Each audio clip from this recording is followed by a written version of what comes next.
Hi all, it's Kimberly. Welcome back to the channel and thanks to the new subscribers. Thank you to those of you who join me every week and to the loyal followers. Those of you who are just getting to know me, I'm a soul coach and intuitive advisor. I'm an illumined twin flame that helps twin flames and those along the Ascension Journey navigate this process so that it can be more joyful and you can find your centering and alignment within yourself. I have lots of tools for you, whether you want to work one-on-one with me in individual coaching sessions or readings, intuitive guidance session to help you clear the blocks and understand what's going on. But I also, for those of you who aren't as familiar, I launched an online community called Vibe Up, and I designed it specifically with you guys in mind. So it's all of my teachings, all of my offerings to help you navigate self-mastery and ascension.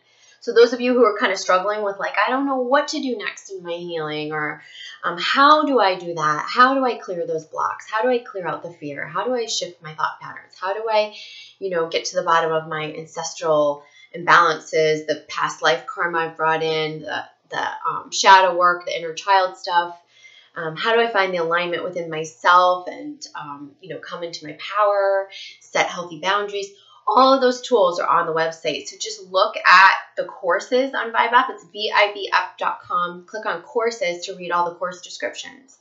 And that's just based on a membership. It's an affordable membership that enables you to self-study, take these courses on your own time. And then when you want to connect with the community, we hold free group calls every single week. So you'll have support for the coursework. You'll have support from others along this journey. It's really amazing. We're developing an amazing community here. So lots of tools for you. The idea is that you don't have to do one thing and you don't have to try it just one way. And you don't have to work with just one healer. I'm not the only healer or teacher you should be working with. But I know that I have a proven methodology, and I've seen so much progress in my clients over the past several years. And so I know that there's tools that can help you. So check that out if you're curious. And I'll put the links below the video. Today, we're going to touch on the Mercury Retrograde energy. Now, Mercury rules Gemini. And we are coming into a full moon, or just after Thanksgiving in the U.S. I think it's November. Yep, November 23rd is up on my board. It's a full moon in Gemini. So we're going to be kind of doubly affected with Mercury retrograde, ruling Gemini, and then this full moon in Gemini. So stay tuned for that full moon report. I'll have that for you in probably a few days. I'll be posting that. But let's talk about Mercury retrograde as it pertains to right now. Right now, you're going to be feeling some of the effects. We're in a pre-shadow phase. It's going to station into retrograde on November 16th and 17th. Today's November 14th, 2018. I'm already feeling Mercury take havoc or wreak havoc. And the last retrograde phase we had, I remember posting a video and saying, it's not going to affect us that much, like mechanically, electronically. This one, different. This one, it is. So I would just remind you, not out of fear, but out of preparedness, to back up your computers, check your electronic devices, get battery backups, this is a good time to bring your car in to have it checked. Batteries, they're showing me batteries, tires, brakes, things like that. Those are the things, electronic stuff, like electronic systems, those are the things that are going to fail during this time. So if you can do some sort of a maintenance check or get yourself prepared in some way, that would be great. Some of you will be replacing electronic devices during this time. I'm sorry to say it. So get your little nest egg or stash put aside because it might be necessary. But what I do get is that if you're needing to replace something, it's actually a good thing. It's probably like a needed upgrade that you were putting off or delaying. So it will help you. It'll give you new technology or new device to help you even with your creation energy, putting things to market. So it'll be a good thing in disguise, even though you're not maybe ready for it or not like ready to make that financial commitment. You're going to be forced to, okay? So that's for some of you. Just be mindful of it. There's going to be delays as well. As with any Mercury retrograde period, there's always like delays in communication. But for this, I just see it being misconstrued communication. So make sure if you're signing contracts, you're making changes, you're doing any sort of exchange, whether that be a purchase or exchanging emails, exchanging anything, that you are dotting your I's, crossing your T's, and making sure that what you say is what you mean. And if someone's giving you a contract to look it over, read the fine print, read it, get familiar with it, make sure that you ask questions at this time, okay? Because there's definitely room for miscommunication, things being misconstrued, misunderstandings, and then having to redo things later down the line. So to avoid that, just get extra aware, observant, and ask questions, okay? So be inquisitive. Other than that, I will talk more about the Mercury Gemini energy, like I said in the Gemini full moon video. We are definitely making a lot of changes right now for everyone across the board. It's almost energy that there's just tons of endings and beginnings, just tons. The guides are saying like the future is bright for everyone. So whatever you're doing right now, that you know, any changes that you're needing to make or that you're in motion, that you're actually making, these are so necessary for you. It's like a lot of these changes feel difficult as we're going through them. It feels like something that maybe you never thought you would do, or you never thought you would let go of, or you never thought it would be coming this soon. But as you do it and you make it past the transition of releasing, letting go, you know, the goodbye, the leaving the workplace, the leaving the how it used to be done, the leaving the karmic relationship, whatever that is for you, they're showing me in a very quick period of time, like for many of you, you're going to just look back and you're going to go, oh, that was no big deal. Like you're going to be so sucked into the new life, like just fully immersed and just flying high and moving forward. And that will feel like a hiccup. It really will. Some client I had this week, they kept showing me a speed bump. Like what felt like a mountain was going to be a speed bump in hindsight. So that should be very reassuring for you, especially if those of you are having a difficult time detaching from things. You know that it's going to be easier than you think for most of you. The new life is waiting for you. There's great things on the other side, and you're going to get through it probably quicker than you expect. Some of the fears that we're holding are around fears that we've had when we've let things go in the past.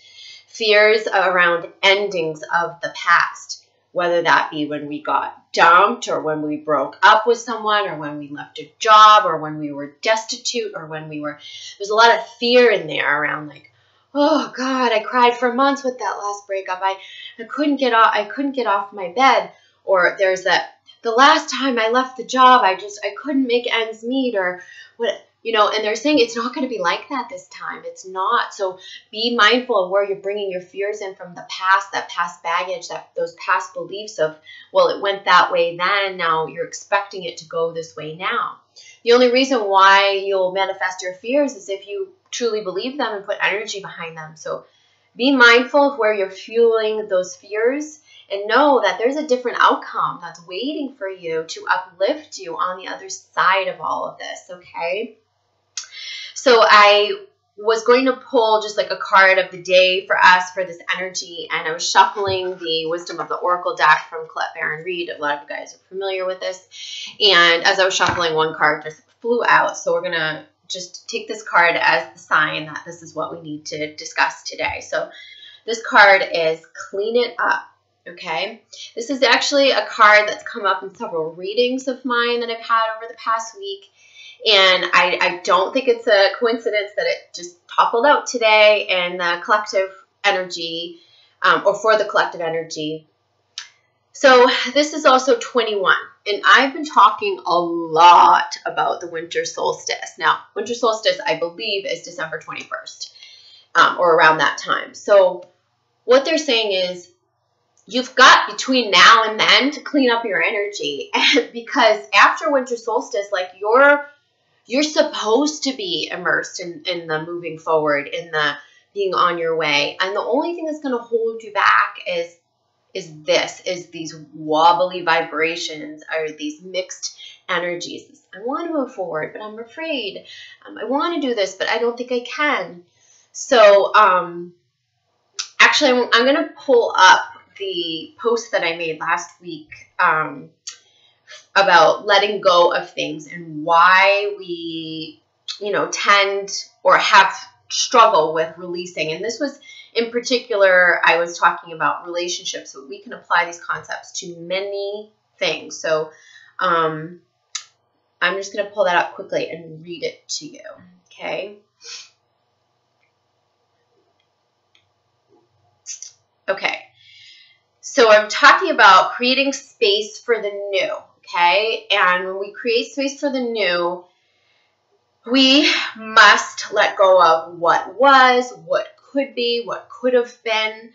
Because when we hang on to those things, whether they're regrets, it's lack of closure, regrets, wondering what could be, hanging on to the potential of someone or some situation, that leaves us in a state of sort of limbo or flux, and it leaves our vibration all amok. Basically, you're telling the universe, I want to move forward, but yet you're still kind of clinging to the past. You're saying, I want to invite in the new, but yet you're still kind of stuck on what was, what has been, or what could be, right? So in this, I say, for most, even when our higher self's guidance is telling us to move on, it can still be tremendously difficult to let go. There are typically 4 aspects that keep us attached, okay? And they are one or all of the following: unfulfilled hopes, holding on to the potential in others or a situation, holding on to please others, right? So this could even be in a job, or like you're staying to please others because you don't want to fail your boss, or you don't want to fail your family's expectations, right? Or staying in a situation just to do the right thing, or be seen as like, oh, I'm the person who honors my contract or my marriage or whatever that is. And then also staying attached because of the time, energy you've invested in a person or situation. So that's that story that we tell around, but I put in so much, but I've been, with that person for years, but I gave so much, and all of these things, the holding on to unfulfilled hopes, holding on to the potential in others, holding on to please others, staying attached because of the time, energy we've invested. These are the 4 major reasons why we have trouble letting go. So these reasons also cause our energy to go amok, because what we're saying is there's this higher calling of, I want to move forward. I want to be in the new life. I want to call in that new and better, job, or create that better pathway for my career. But I'm afraid, but I can't let go. And so then there's becomes this wobbly vibration, and you're sending out all these mixed signals to the universe. And so this is where they're reminding us to clean it up. So how do we begin to clean it up? So in this post that I made, and you can check it out, it's on the Illumined Guru Facebook page. It says, it asks you questions. So I'm going to pose some of these to you in this video. It says, what unfinished or unfulfilled dreams are keeping me stuck in this situation? If I made peace with how things are unfolding and trusted that these dreams are not meant to be fulfilled at this time, how could that change my perspective? What new dreams are calling to me? Okay? So this is going to help you get clear about that. Where am I clinging to the past? What's really calling to me? How can I release that and make peace with it and trust it so that I can step into the new? Okay, so the second question is, how have I been ignoring my own needs or skipping over the reality of a situation because I have worn rose-colored glasses? Where have I aligned my energy more with the notion of the other person's potential or the situation's potential, rather than stepping into my own potential or seeing the situation for what it truly is? So it asks you, if I let go, this is just a rhetoric sort of question for you to think of and contemplate. If I let go of trying to mold and control the person or situation into their best self or its best form, and just allowed them to be, or the situation to be, while shifting my focus completely into myself, how might this change my perspective and help me release the situation? So again, we often align our energy so much with the other people, the people we're trying to please, the people that we've invested in, the thing that we've invested in. And when we pull that energy back into ourselves, it enables us to go, okay, there's relief in this. I don't have to see it through for them or because of the time I've invested. You start to own the right, the permission to just move forward towards yourself. Okay? The third question it asks is, if I'm being honest with myself, is there a piece of me that does not want to let go of this person or situation because I fear what others might think? Or perhaps I'm holding on because it looks or sounds good, or fulfills an ideal that has been programmed in my mind as being good. How would it be if I honored my true needs and desires and even allowed things to feel messy or unsettled for a bit? The truth is allowing things to be messy in the outward world because you've made a decision to go in one direction is actually the best thing that you can do. Because what it does is it's telling the universe, I want to move in this way. I'm allowing things to unearth. I'm allowing that. I'm not resisting the unearthing anymore. I'm not afraid of it. And so you're giving the universe the signal. And so what happens is the messiness from within, this where we have to clean it up, is no more. So this temporary messiness in your external world, the unearthing, like the Tower card in the Tarot, where we have to unearth to regenerate and to rebuild, that is temporary. That is going to rearrange as you go towards, because then the universe can rise up to meet you in your new direction. You're no longer sending out a messy or wobbly vibration. So you're letting the universe know, I'm moving forward this way. Even if things go amok or get a little bit messy in the 3D plane, that is only temporary. So ask yourself, would I rather have a messy vibration within and stay stuck in these cycles and not be able to call in what I need? Or would I rather clean up that vibration, get clear about what I want, and sacrifice it just being messy on the outside temporarily, so that the universe can rise up and meet me and deliver what I want so that I can transform this outside world as well? Okay, does that make sense? And then the last question it asks is, am I clinging to an old story about the amount of time or energy I have invested in this person or situation? Is the story holding me back from moving forward? If I trusted all energy was not wasted and that things are playing out perfectly and in divine order, if I learned my lessons and took the blessings, feeling grateful from the current situation, could I create a new story that would enable me to move forward? Okay, so these are all things I want you to consider when you think about the way you've been, processing your thoughts and fears around the old and the new, what you need to let go of and what you're wanting to build. Because they're saying we're needing to clean that up, and we have an amazing opportunity to do that during this period. There is a duality that we're going to be facing in this Gemini full moon energy, and it's going to create this, do I want to go here, do I want to go there, am I going this way, am I going that way? It's going to create a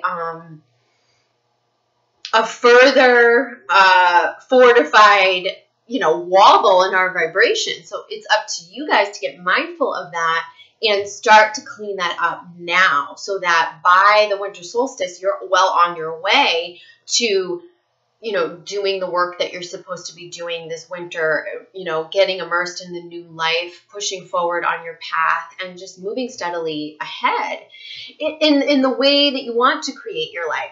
And so for twin flames, it's like, you're not waiting on your twin flame anymore. Whether your twin flame has come to be by your side or not, or whether you're in a separation, going into a separation, coming into union, this is really about your path and you.